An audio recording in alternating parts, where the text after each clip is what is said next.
चलिए अब हम देखेंगे थ्योरम नंबर 6।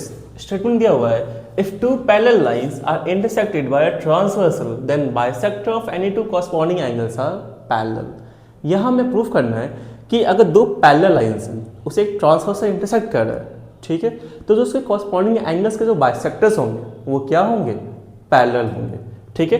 तो चलिए देखते हैं गिवन डाटा क्या है। गिवन दिया हुआ है two parallel line A B and C D, okay, and a transversal EF intersecting them at point G and H respectively. GM and HM are the bisector of two corresponding angles, angle EGB and angle GHD respectively, ठीक है। तो एक बार इसको diagram समझते हैं। तो यहाँ पे दो पैरेलल लाइंस दी हुई है, एक AB और एक CD। यहाँ पे ट्रांसवर्सल है दैट इज EF, ठीक है। नाउ EF जो लाइन है वो AB को पॉइंट G पे और CD को पॉइंट H पे क्या कर रहा है, इंटरसेक्ट कर रहा है, ठीक है। नाउ यहाँ पे दो एंगल्स को हम ध्यान से देखें तो एंगल एक EGB and GHD, this two angles are what, corresponding angles, okay. इस कॉरस्पॉन्डिंग एंगल्स के दो बाइसेक्टर्स हैं, एक GM और दूसरा HN, ठीक है। तो हमें प्रूफ करना है कि ये दोनों ही बाइसेक्टर कैसे होंगे, पैरेलल होंगे, ठीक है। तो प्रूफ क्या करना है, GM is parallel to HN, okay. चलिए प्रूफ देखते हैं।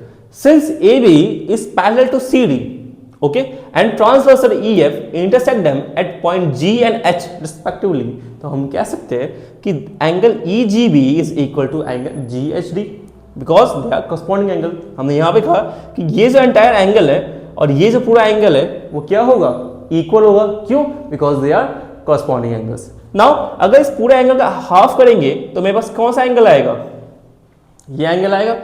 सिमिलरली इस पूरे एंगल का अगर हम हाफ करेंगे तो क्या आएगा, ये एंगल आएगा, ओके। तो यहाँ पे हमने क्या किया, सिंपली EGB का हाफ किया और GHD का क्या किया, हाफ किया। तो क्या आया, angle EGM is equal to GHN, okay. Thus line GM and HN are intersected by a transversal GH at point G and H respectively such that the corresponding angles are equal। Now ये कहता क्या है, अगर हम इस diagram को ध्यान से देखें, ठीक है, और इस जो बाइसेक्टर्स है इसको एक्सटेंड कर दें पीछे की साइड में, तो हमें दिखाई देगा कि यहाँ पे जो GH लाइन है वो HN को और GM को क्या कर रही है, इंटरसेक्ट कर रही है, ठीक है। नाउ सिंस ये एंगल और ये एंगल कैसे है, इक्वल है, तो ये क्या हो जाएंगे, उसके कॉरस्पॉन्डिंग एंगल्स हो जाएंगे, ठीक है। By using corresponding angle axiom हम कह सकते हैं कि hence GM is parallel to HN।